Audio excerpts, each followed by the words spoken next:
In this module, you will learn one of the most important concepts in DevOps, which is build automation and continuous integration for applications.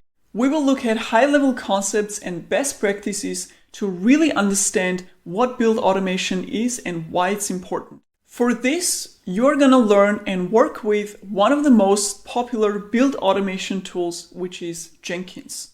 After setting up Jenkins, we will dive right in to learn different job types in Jenkins and build a complete pipeline for our application, just like it's done in real projects. Again, to give you an overview of what we'll learn step by step, first we will start with the basic concepts of what build automation and Jenkins actually is and what problems they solve. After that, we will deploy Jenkins on our DigitalOcean server and learn how to install and use different build tools in Jenkins. After that, we will create our first simple freestyle job, configure credentials and plugins in Jenkins, and connect it to our Git repository.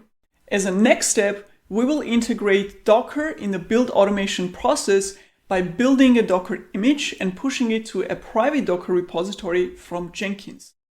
After that, we will build a scripted pipeline job, so you will learn how to write a Jenkins file to configure the pipeline, learning the syntax and concepts in detail. Finally, we will create a scripted multi-branch pipeline for handling multiple branches of our Git repository. And as part of that demo, we will also configure automated version incrementation of our application.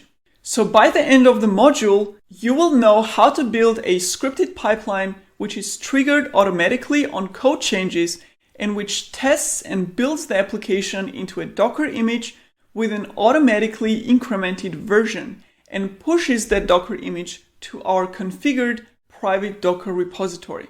And last but not least, you will also learn how to create your own Jenkins shared library to make your pipeline code reusable for other projects in your company.